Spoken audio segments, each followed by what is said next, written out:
பிரியமான தேவ சபையே, ஆண்டவராகிய இயேசு கிறிஸ்து நம்மை கடந்த நாட்கள் முழுவதும் நம்மை பாதுகாத்து ஆசீர்வதித்து அவருடைய கிருபையால், அவருடைய இரக்கத்தால், அவருடைய தயவால் நம்மை பாதுகாத்து இடைக்கட்டி கர்த்தர் இந்த புதிய மாதத்தை காண தேவன் கிருபை செய்திருக்கிறார்.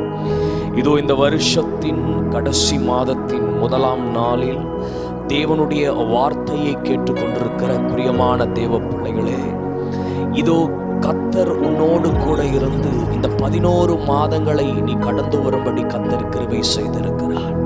இந்த புதிய மாதத்தை ஆண்டவர் நம்முடைய கரத்தில் கொடுத்திருப்பது அவருடைய சித்தத்தை செய்வதற்காக, தேவனுடைய ஆசீர்வாதங்கள் நம்முடைய வாழ்க்கையில் வெளிப்படுவதற்காக, அவருடைய வருகைக்காய் நாம் ஆயத்தமாய் இருப்பதற்காக கர்த்தர் நமக்கு இந்த நாட்களை நமக்கு ஆசீர்வதித்து கொடுத்திருக்கிறார். பிரியமான தேவ சபையே, அந்த கர்த்தருடைய கிருபையும் அந்த தேவனுடைய பாதுகாப்பும் அவருடைய வழிநடத்துதலும் ஆசீர்வாதமும் இந்த மாதத்திலும் நம்மோடு கூட இருந்து நம்மை ஆசீர்வதிப்பதாக. இதோ இந்த வார்த்தையை கேட்டுக்கொண்டிருக்கிற ஒவ்வொரு ஜனத்தையும் ஆண்டவர் இந்நாட்களில் ஆசீர்வதித்து அவருடைய வாக்குத்தத்தத்தால் தேவன் நிறைவேறுதலையும் அற்புதத்தையும் அதிசயத்தையும் கர்த்தர் செய்வாராக. இதோ இந்த மாசம் தேவனாகிய கர்த்தர் அவருடைய வார்த்தையால் நமக்கு ஒரு உறுதியை கொடுக்கிறார். இந்த மாதத்தில் தேவனாகிய கர்த்தர் அவருடைய வார்த்தையால் நம்மை பலப்படுத்த போகிறார். இந்த டிசம்பர் மாதம் 1ஆம் தேதியில் கர்த்தரை நோக்கி அமர்ந்து கொண்டிருக்கிற தேவ பிள்ளைகளுக்கு தேவனிடத்திலிருந்து பதில் வராதா, கர்த்தர் என் கூட பேச மாட்டாரா என்று சொல்லி காத்து கொண்டிருக்கிற தேவ பிள்ளைகளுக்கு ஆண்டவருடைய சத்தம் கேட்க போகிற நாளாக இருக்கிறது. அவர் நம்மோடு கூட பேசுவார். அவருடைய வார்த்தை நம்மளை பலப்படுத்தும். அந்த வார்த்தை நம்மை சந்தோஷத்துக்குள்ளும், அந்த வார்த்தை நம்மை தேவனுடைய தெளிவுக்குள்ளும் நடத்துகிற ஒரு மாதமாக இது இருக்கும். இந்த மாதம் கர்த்தருடைய வார்த்தை நமக்காக. எடுத்து வாசிங்கள். யோவான் எழுதின சுவிசேஷம் 1ஆம் அதிகாரம் அதனுடைய 50வது வசனத்தை வாசிக்கும் போது, யோவான் எழுதின சுவிசேஷம் 1ஆம் அதிகாரம் அதனுடைய 50வது வசனத்தை வாசிக்கும் போது, இயேசு அவனுக்கு பிரதியுத்தரமாக, அத்திமரத்தின் கீழே உன்னை கண்டேன் என்று நான் உனக்கு சொன்னதினாலேயா விசுவாசிக்கிறாய்? இதிலும் பெரிதானவைகளை காண்பாய் என்றார். பிரியமான தேவ சபையே, இந்த டிசம்பர் மாதம் 1ஆம் தேதி கர்த்தருடைய வார்த்தைக்காய் காத்து கொண்டிருக்கிற உனக்கு கர்த்தருடைய வார்த்தை இவ்வண்ணமாய் சொல்லுகிறது, இதோ இதிலும் பெரிதானவைகளை நீ காண்பாய், இதிலும் பெரிதானவைகளை நீ காண்பாய், இதிலும் பெரிதானவைகளை நீ காண்பாய். தேவ சபையே, கடந்த 11 மாதம் எத்தனையோ சூழ்நிலையால், எத்தனையோ பிரச்சனையால், எத்தனையோ கவலையால், தோல்வியோடும் சோர்ந்து மனம் உடைஞ்சு போய் வந்திருக்கிற உனக்கு ஆண்டவருடைய வார்த்தை இந்த மாசம் உனக்கு வெளிப்படுகிறது. இதோ இதிலும் பெரிதானவைகளை நீ காண்பாய். என்ன அந்த பெரிதானது என்று சொன்னால், இதோ ஆண்டவருடைய கரத்திலிருந்து வருகிற அந்த சந்தோஷமான செய்தியை நீ காண்பாய். தேவன் உனக்கு கொடுக்க போகிற அந்த பெரிய நன்மைகளை நீ காண்பாய். இதுவரையில் உன் வாழ்க்கையில பார்த்து வந்த அந்த சின்ன சின்ன ஆசீர்வாதங்கள் அல்ல, இந்த வருஷத்தின் இறுதியில் ஆண்டவர் உன்னை கொண்டு வந்திருக்கிறார் என்று சொன்னார். இந்த வருஷத்தை நீ முடிக்கும் போது கர்த்தருடைய பெரிய நன்மையால் நீ முடிப்பாய். கர்த்தர் உனக்கு தருகிற பெரிய சந்தோஷத்தால் முடிப்பாய். உன் கண்ணீர், கவலை, துக்கம் எல்லாம் முடிந்து தேவன் உனக்காய் தரப்போகிற பெரிய ஆசீர்வாதத்தை நீ சுதந்தரிக்கிற ஒரு வருஷத்தின் இறுதியாய் கர்த்தர் உன்னை ஆசீர்வதித்து உன் திருக்கரத்தில் கொடுப்பார். இதோ இந்த வருஷத்தின் கடைசியில் வந்திருக்கிற தேவ பிள்ளையே, இதோ இந்த வருஷத்தின் கடைசி மாதத்தில் வந்திருக்கிற தேவ பிள்ளையே, ஆண்டவர் உன்னை பார்த்து சொல்லுகிறார், இதிலும் பெரிதானவைகளை நீ காண்பாய், இதிலும் பெரிதானவைகளை நீ காண்பாய். தேவ சபையே, ஆண்டவர் இந்த வருஷத்தின் முடிவில் வந்திருக்கிற ஒவ்வொரு தேவ பிள்ளைகளுக்கும் ஆண்டவர் பெரிய காரியத்தை செய்ய போறாரு. பிரதர், இந்த வருஷத்தை நான் தொடங்கி வரும்போது எத்தனையோ நாட்கள் நான் விழுந்து போனேன் பிரதர், என்னால எழும்பி நிற்க முடியல, எல்லா காரியத்திலும் நாம் தோற்று போய் எல்லாம் முடிந்ததென்று நினைச்சிருக்கிறோம் பிரதர் என்று சொல்லி கண்ணீர் வடித்துக் கொண்டிருக்கிற சகோதரா, கண்ணீர் வடித்துக் கொண்டிருக்கிற சகோதரி, ஆண்டவர் உனக்கு சொல்றாரு பாரு, இதோ பெரிதான காரியத்தை உன் கண் காணப்போகிற வருஷத்தின் இறுதியா இது இருக்கும். கர்த்தர் அற்புதம் செய்ய போகிறார். உன் எல்லை எங்கிலும் ஆண்டவருடைய பெரிய ஆசீர்வாதம், பெரிய அற்புதம் இந்நாட்களில் நடக்க போகிறது. அதை நீ காண்பாய்.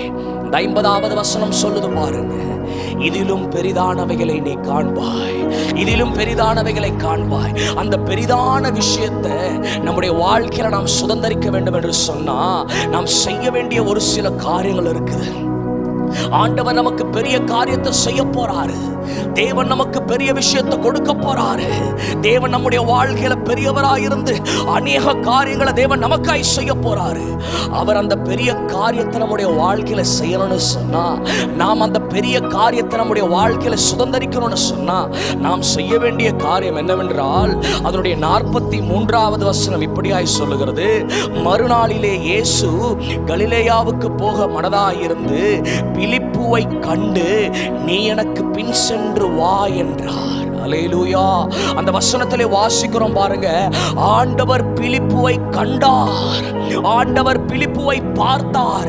பிலிப்புவை பார்த்து ஆண்டவர் சொல்றாரு, நீ எனக்கு பின் சென்று வா, நீ என்னை பின்பற்றி வா என்று சொல்லுகிறார். பிரியமான தேவ சபையே, இந்த வருஷத்தின் இறுதியில் வந்திருக்கிற நமக்கு ஆண்டவர் சொல்றார், அந்த பெரிதான அற்புதத்தை நான் வாழ்க்கையில செய்ய போறேன், அந்த பெரிதான குட் நியூஸ் நான் உனக்கு அனுப்ப போறேன். நீ செய்ய வேண்டிய காரியம் என்னன்னு சொன்னா, உன்னை அழைச்சு வந்த தேவனாகிய நான் சொல்லுகிறேன், நீ என்னை பின்பற்றி வா, நீ என்னை பின்பற்றி வா. வேற எதையும் பின்பற்றாத, வேற எந்த மனுஷனையும் பின்பற்றாத, உலகத்தில் நீ பார்க்கிற எதையும் பின்பற்றாத, என்னை பின்பற்றி வா. ஒருவன் என்னை பின்தொடர்ந்து வந்தால் அவனுடைய வாழ்க்கையில பெரிதான காரியத்தை செய்ய நான் வல்லவரா இருக்கிறேன் என்று ஆண்டவராகிய இயேசு கிறிஸ்து இந்த வருஷத்தின் இறுதியில நமக்கு அவருடைய வார்த்தையை கொடுக்கிறார். பிரியமான தேவ சபையே, இயேசுவை பின்பற்றி வா, இயேசுவை பின்பற்றி வா. உன் கண் வேற எதையும் பார்க்க வேண்டாம், உன் பாதை வேற எங்கும் போக வேண்டாம். இயேசுவை பின்தொடர்ந்து போ. இயேசுவை பின்தொடர்கிற உனக்கு, இயேசுவை பின்தொடர்கிற உன் குடும்பத்திற்கு, இயேசுவை பின்தொடர்கிற உன் சபைக்கு அவரால் பெரிய ஆசீர்வாதம் உண்டு. அதை நீங்கள் சுதந்தரிப்பீர்கள். அப்போ அந்த பெரிதான ஆசீர்வாதத்தை சபையாகிய நாம் சுதந்தரிக்க வேண்டும் என்று சொன்னால், தேவ பிள்ளைகளாகிய நாம் அந்த பெரிதான ஆசீர்வாதத்தை சுதந்தரிக்க வேண்டும் என்று சொன்னால், நாம் செய்ய வேண்டிய காரியம், ஆண்டவராகிய இயேசு கிறிஸ்துவை பார்த்து அவருடைய பாத சுவடுகளை நாம் பின்தொடர வேண்டும். அவரை பின்தொடர்கிறவனுக்கு சகல ஆசீர்வாதமும் அவனை பின்தொடரும். நாம் இயேசுவை பின்தொடராமல் பிற காரியத்தை பின்தொடர்ந்தோம் என்று சொன்னால், நமக்கு பின்பாக சாபமும் பாவமும் வறுமையும் இல்லாமையும் தான் வந்து சேரும். ஆனால் நாம் இயேசுவை பின்தொடர்ந்தோம் என்று சொன்னால், அந்த பரிசுத்த தேவனை பின்தொடர்ந்தோம் என்று சொன்னால், உன்னுடைய காரியங்கள் எல்லாம் ஜெயமாக மாறும். இதோ உனக்கு பின்பாக எல்லா ஆசீர்வாதமும் பின்தொடர ஆரம்பிக்கும். நீ அலைய வேண்டிய அவசியமே இல்லை, நீ தேட வேண்டிய அவசியமே இல்லை. எல்லாம் உன்னை தேடி வர கர்த்தர் கிருபை செய்வார், எல்லாம் உன்னை தேடி வர கர்த்தர் கிருபை செய்வார். பல நாட்களா அலைஞ்சு அலைஞ்சு பார்த்தியே, பல நாட்களாய் ஓடி ஓடி பார்த்தியே, எத்தனையோ இடங்களில் நீ உன்னுடைய காரியங்களை சொல்லி சொல்லி சொல்லி எதுவுமே வாய்க்காம சோர்ந்து போய் இருதயத்தில் ஒரு பெரிய பாரமே உண்டாகி போச்சு. பிரியமான சகோதரியே, பிரியமான சகோதரனே, ஆண்டவர் சொல்றார், நீ உன்னை குறித்து யாரிடத்திலும் சொல்லி எதையும் கேட்க வேண்டாம், நீ உன்னை குறித்து யாரிடத்திலும் அதிகமாய் பேசி எதையும் எதிர்பார்க்க வேண்டாம். நீ இயேசுவை மாத்திரம் பின்தொடர்ந்து வந்தா போதும். சகல ஆசீர்வாதமும், இந்த உலகத்தில் உள்ள சகல ஆசீர்வாதமும் அது உன்னை பின்தொடர ஆரம்பிக்கும். சபையே, அது உன்னை பின்தொடர ஆரம்பிக்கும். சகோதரா, இயேசுவை நாட்களில் பின்தொடர். இந்த வருஷத்தின் இறுதியில் வந்திருக்கிற உனக்கு கர்த்தர் பெரிய காரியத்தை செய்ய போறாரு. அந்த பெரிய அற்புதம் வாழ்க்கையில நடக்க போகுது. அந்த பெரிய ஆசீர்வாதத்தை நீ சொந்தரிக்க போற. இயேசுவை பின்தொடர்ந்து போ, இயேசுவை பின்தொடர்ந்து போ. அவரால் உன் வாழ்க்கையில் பெரிய பெரிய பெரிய பெரிய அற்புதம் நடக்கும். அந்த பெரிய ஆசீர்வாதத்தை நம்ம சுதந்தரிக்க வேண்டும் என்று சொன்னால், நாம் செய்ய வேண்டிய காரியம், நம்மை கண்டெடுத்த தேவன், பிலிப்புவை கண்ட தேவன் இந்த நாட்களில் நம்மையும் கண்டிருக்கிறார். இதோ அந்த அழைப்பின் சத்தத்தை பெற்ற நாம் எதையும் பின்தொடரக்கூடாது, இயேசு கிறிஸ்துவை பின்தொடர தொடர வேண்டும். இயேசு கிறிஸ்துவை பின்பற்றினோம் என்று சொன்னால் அந்த பெரிதான அற்புதத்துக்குள்ள ஆண்டவர் நம்மை வழி நடத்துவார். ஹல்லேலூயா. இயேசுவை பின்பற்றுங்கள், பெரிய அற்புதம் உங்களுடைய வாழ்க்கையில் நடக்கும். அது மாத்திரமல்ல, அதனுடைய 46வது வசனத்தை வாசிக்கும் போது, அதற்கு நாத்தான்வேல், நாசரேத்திலிருந்து யாதொரு நன்மை உண்டாக கூடுமா என்றான். அதற்கு பிலிப்பு, வந்து பார் என்றான். பிரியமான தேவ சபையே, இந்த வேத பகுதியில் வாசிக்கிறோம், பிலிப்பு இயேசுவை பார்த்து அவன் சொல்கிறான், தீர்க்கதரிசிகளால் சொல்லப்பட்டவரை நான் கண்டேன், மோசேயின் நியாயப்பிரமாணத்தில் சொல்லப்பட்டிருக்கிறவரை நான் கண்டேன். இதோ பழைய ஏற்பாட்டில் உள்ள தீர்க்கதரிசிகளால் உரைக்கப்பட்டிருக்கிற அந்த தேவனை நான் கண்டேன் என்று சொன்னா, அவன் அந்த விஷயத்தை நாத்தான்வேலுக்கு சொல்லும் போது நாத்தான்வேல் கேட்கிற ஒரு கேள்வி இருக்கிறது. அது என்னவென்று சொன்னா, நாசரேத்திலிருந்து யாதொரு நன்மை நமக்கு உண்டாக கூடுமோ? பிரியமான தேவ சபையே, அநேக வார்த்தைகளை கேட்டோம், தேவனுடைய சாட்சிகளை அநேக முறை கேட்டோம், கர்த்தருடைய அற்புதத்தை அநேக முறை உன் செவிகளால கேட்டோம், கண்களால பார்த்தோம். உன் மனசுல ஒரு சந்தேகம் இருக்குது, உன் மனசுல ஒரு சந்தேகம் இருக்குது. இதோ நாத்தான்வேலுக்கு ஒரு சந்தேகம் உண்டு. நாசரேத்திலிருந்து நமக்கு நன்மை வருமா? நாசரேத்திலிருந்து நன்மை உண்டாக கூடுமா? நாசரேத்திலிருந்து நன்மை வருமா என்று அவன் கேட்டும் சந்தேகத்தோடு இருக்கிறான். பிரியமான தேவ சபையே, இதோ அந்த இடத்திலிருந்து எனக்கு நன்மை வருமா? நான் தான் அந்த இடத்திலிருந்து வெளியே வந்துட்டனே, அந்த இடத்துல எனக்காக யாருமே இல்லையே, அந்த இடம் எல்லாம் முடிஞ்சு போச்சு, அங்கிருந்து எனக்கு எப்படி நன்மை வரும் என்று சொல்லி நீ உன் மனசுல சந்தேகப்பட்டு கொண்டிருக்கிறாயா? ஆண்டவர் சொல்றார், பெரிதானவைகளை நீ காண போகிறாய் என்று சொன்னா, பெரிதான அற்புதத்தை நான் செய்ய போறேன்னு சொன்னா, நீ எந்த இடத்துல எதிர்பார்க்காம இருக்கிறியோ, நீ எந்த இடத்துல இருந்து வராதுன்னு நினைக்கிறியோ, இதோ நீ எதிர்பார்க்காத அந்த இடத்துல இருந்து தான் தேவனுடைய நன்மை உன் வாழ்க்கையில வந்து சேரும். ஆண்டவரே, அங்கிருந்தெல்லாம் எனக்கு வருவதற்கு வாய்ப்பே இல்லப்பா நினைக்கிறியா? அந்த இடத்துல தான் ஆண்டவர் உனக்கான வாய்ப்பை வச்சிருக்கிறாரு.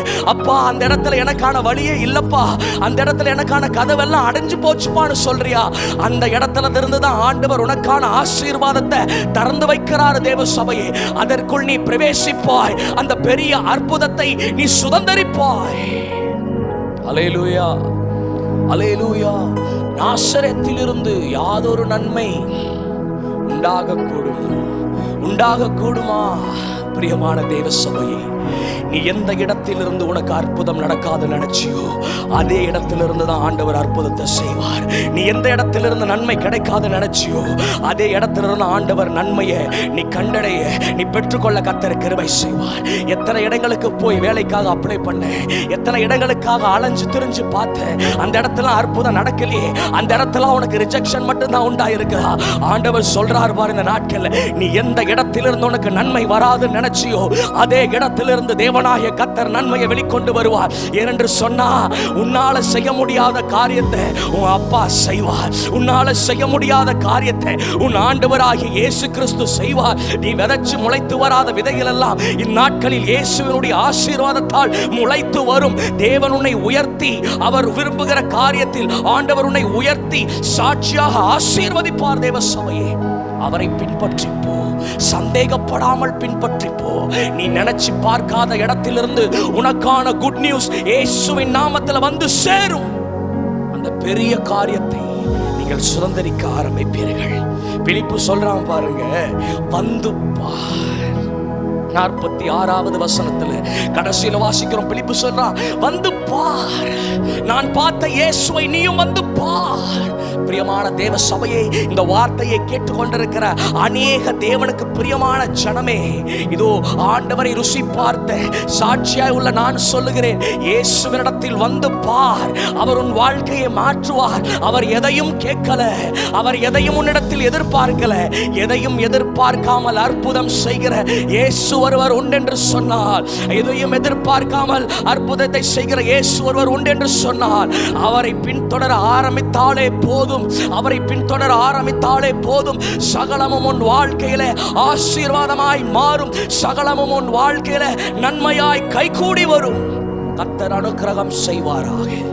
இதிலும் பெரிதானவைகளை காண்பாய், இதிலும் பெரிதானவைகளை காண்பாய். வந்து பாருங்கள். இயேசு எப்படிப்பட்டவர் என்பதை ருசித்து பாருங்கள். அவர் உன் வாழ்க்கையில் அநேக அநேக அநேக ஆசீர்வாதங்களை, அநேக சந்தோஷங்களை, அநேக நிம்மதியை ஆண்டவர் தாங்க கொடுக்க முடியும். வந்து பாருங்க ஐயா, ருசித்து பாருங்க ஐயா. என் இயேசு ரொம்ப நல்லவர், என் இயேசு ரொம்ப நல்லவர், என் இயேசு ரொம்ப நல்லவராக இருக்கிறார். அவர் உன் வாழ்க்கையில் பெரிய காரியங்களை செய்வார். நீ அந்த பெரிய காரியங்களை நீ காண்பாய். பிரியமான தேவ சபையே, 48வது வசனத்துல வாசிக்கும் போது இதோ அந்த வார்த்தையை கேட்ட நாத்தான்வேல் இயேசுவை பார்க்கும்படியாக கடந்து செல்கிறான். இயேசு அந்த நாத்தான்வேலை பார்த்தவுடன், அவனை கண்டவுடன் தூரத்திலே அவனை குறித்து அறிந்து கொண்டார். அருகில் வரும்போது ஆண்டவர் சொல்றார், கபடற்ற உத்தம இஸ்ரவேலனே என்று அவனை பார்த்து சொல்லும் போது அதற்கு நாத்தான்வேல் சொல்றான் பாருங்க, 48வது வசனம், நீர் என்னை எப்படி அறிவீர் என்றான். அதற்கு இயேசு அவனை பார்த்து, பிலிப்பு உன்னை அழைக்கிறதற்கு முன்னே, சபையே வார்த்தையை தெளிவா கேளு, பிலிப்பு உன்னை அழைக்கிறதுக்கு முன்னே நான் உன்னை அத்திமரத்தின் கீழே நான் கண்டுவிட்டேன். நீ அத்திமரத்தின் கீழே இருந்தியே, அப்பொழுதே நான் உன்னை கண்டு கொண்டேன். பிலிப்பு உன்னை அழைக்கிறதற்கு முன்பாகவே, மனுஷன் உன்னை அழைக்கிறதற்கு முன்பாகவே, உலக அதிபதி உன்னை அழைக்கிறதற்கு முன்பாகவே, உன் கணவன் உன்னை அழைப்பதற்கு முன்பாகவே, உன் சொந்தம் உன்னை அழைப்பதற்கு முன்பாகவே, உன் நண்பர்கள் உன்னை அழைப்பதற்கு முன்பாகவே, பரமதேவன் ஆண்டவராகிய இயேசு கிறிஸ்து சர்வ வல்லமையுள்ள தேவன் உன்னை கண்டு கொண்டார். தேவ சபையே, தாயின் கருவில் நீ உருவாவதற்கு முன்னே உன்னை கண்ட தேவன் ஒருவர் உண்டு. உன்னை கொண்டு அற்புதம் செய்ய போகிற இயேசுவானவர் ஒருவர் உண்டு. பிலிப்பு உன்னை அழைப்பதற்கு முன்பாகவே, நாத்தான்வேலே, பிலிப்பு உன்னை அழைப்பதற்கு முன்பாகவே அத்திமரத்தின் கீழே இருந்த உன்னை நான் கண்டுகொண்டேன் என்று ஆண்டவர் சொல்லுகிறார். பிரியமான தேவ சபையே, அத்திமரத்தின் கீழே கண்ணீர் வடித்துக் கொண்டிருக்கிற உன்னை ஆண்டவர் கண்டுவிட்டார். அத்திமரத்தின் கீழே சந்தேகத்தோடு நிம்மதி இல்லாமல் இருக்கிற உன்னை ஆண்டவராகிய இயேசு கிறிஸ்து கண்டுவிட்டார். கவலை வேண்டாம், கவலை வேண்டாம். இனி கீழுள்ள ஆசீர்வாதம் அல்ல, இனி கீழுள்ள அனுபவம் அல்ல, இனி ஆண்டவர் உன்னை உயர்த்துகிற மேலான அனுபவம் உண்டாகும். மேலான அனுபவம் உண்டாகும், மேலான ஆசீர்வாதம் உண்டாகும். மேன்மையான காரியங்கள், உயர்ந்த காரியங்களில் ஆண்டவர் உன்னை கொண்டு போய் வைப்பார். ஆண்டவர் உன்னை கொண்டு போய் வைப்பார். விசுவாசி, விசுவாசி. மனுஷன் அழைப்பதற்கு முன்பாகவே அழைத்த கண்ட தேவன் ஒருவர் உண்டு. அவர்தான் நாம் ஆராதிக்கிற ஆண்டவராகிய இயேசு கிறிஸ்து. அவர் நம்மை பார்த்துட்டாரம்மா, அவர் நம்மை கண்டுட்டார் ஐயா, அவர் நம்மை பார்த்துட்டாரு. சகோதர சகோதரி, இனி கவலை வேண்டாம்.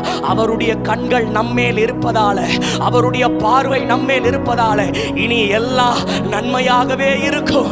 இனி எல்லாம் ஆச்சரியமாகவே இருக்கும். இனி எல்லாம் அதிசயமாகவே இருக்கும். இந்த வருஷத்தை நீ முடிக்கும் போது, இந்த வருஷத்தை நீ முடிக்கும் போது, இது அந்த வருஷத்தின் கடைசி நாட்களில் ஆண்டவர் உனக்கு பெரிய காரியங்களை செய்து அவருடைய கிரியைகளை உனக்கு காண்பிப்பார். இதோ அந்த நாத்தான்வேல் இப்ப சொல்றான் பாருங்க, 49வது வசனத்துல, ரபி ரபி என்று சொல்லுகிறான். நீர் தேவனுடைய குமாரனும் இஸ்ரவேலின் ராஜாவுமா இருக்கிறீர் என்று சொல்லுகிறான். சந்தேகத்தோடு புறப்பட்டு வந்தான். நன்மை வருமா நாசரேத்தில் இருந்து என்று கேள்வி கேட்டான். ஆனால் இயேசுவை கண்டவுடன் அவன் சொல்லுகிற வார்த்தையை பாருங்க, ரபியே. ரபி என்றால் போதகரே என்று அர்த்தம். போதகர் என்று சொன்னால் உன்னை நல்வழியில் போதித்து நல்ல இடத்தில் கர்த்தர் உன்னை கொண்டு போய் சேர்க்கிற தேவனாய் இருக்கிறார். பிரியமான தேவ பிள்ளையே, இந்த வார்த்தையை கேட்டுக்கொண்டிருக்கும் போதே ரபியா இருக்கிறவர், நல்ல போதகர், உன்னை நல்வழிப்படுத்தி நல்ல காரியங்களை உன் வாழ்க்கையில கொடுத்து நல்ல இடத்தில் ஆண்டவர் உன்னை கொண்டு போய் விடுவார். நிச்சயம் அற்புதம் நடக்கும், நிச்சயம் அற்புதம் நடக்கும். இந்த வருஷத்தின் கடைசியில் இருக்கிற தேவ பிள்ளையே, ஆண்டவர் உனக்கு ரபியாய் கூட இருப்பார். அவர் உனக்கு நல்ல போதகராய் இருப்பார். என்ன செய்வதென்று தெரியாமல் இருக்கிறாயா? எங்கே போவதென்று தெரியாமல் இருக்கிறாயா? ரபியானவர் உனக்காய் உண்டு, ரபியானவர் உனக்காய் உண்டு. ஆண்டவராகிய இயேசு கிறிஸ்து உனக்காய் உண்டு. புறப்பட்டு போ, அவர் உன்னை கொண்டு போய் சேர்ப்பார். நல்ல இடத்தில் உன் கால்கள் போய் பதியும். தேவன் கிருபை செய்வார். 50வது வசனத்தை வாசிக்கிறோம். இதிலும் பெரிதானவைகளை காண்பாய். இயேசு நாத்தான் வேலை பார்த்து சொல்றார், அத்தி மரத்தின் கீழே உன்னை நான் கண்டேன், அதனால நீ என்ன விசுவாசிக்கிறாயா? இல்ல, இதிலும் பெரிய காரியத்தை நீ காண போகிறாய். இதுவரை பார்த்த விஷயம் அல்ல, இதுவரை நீ கேட்ட விஷயம் அல்ல, இதுவரை நீ பெற்றுக்கொண்டதல்ல, இதைவிட பெரிதான ஒன்றை, உயர்நிலை ஆசீர்வாதங்களை, உன்னத ஆசீர்வாதங்களை, மகிமையான ஆசீர்வாதங்களை, தேவனுடைய சித்தத்திற்கு ஏற்றது போல அநேக கர்த்தருடைய நன்மைகளை ஆண்டவர் உனக்கும் உன் பிள்ளைகளுக்கும் உன் தலைமுறைகளுக்கும் உன் சந்ததியார் யாவருக்கும் உன் திருச்சபைக்கும் உன் ஊழியத்துக்கும் ஆண்டவர் கொடுத்து, இதோ இந்த வருஷத்தை ஆண்டவர் உனக்கு ஆசீர்வாதமாய் முடிக்க தேவன் கிருபை செய்வார். இதிலும் பெரிதானவைகளை நீ காண்பாய். இதிலும் பெரிதானவைகளை உன் குடும்பம் காணும். இதிலும் பெரிதானவைகளை உன் ஊழியத்தில் நீ காண்பாய். இதிலும் பெரிதானவைகளை உன் வேலை ஸ்தலத்தில் நீ காண்பாய். இதிலும் பெரிதானவைகளை உன் சத்துருக்களுக்கு முன்பாய் நீ காண்பாய். இதிலும் பெரிதானவைகளை நீ பெற்றுக்கொண்டு இந்த உலகத்தில் தேவனாகிய இயேசு கிறிஸ்துவுக்கு சாட்சியாயிருப்பாய். கர்த்தர் உங்கள் யாவரையும் ஆசீர்வதிப்பார்.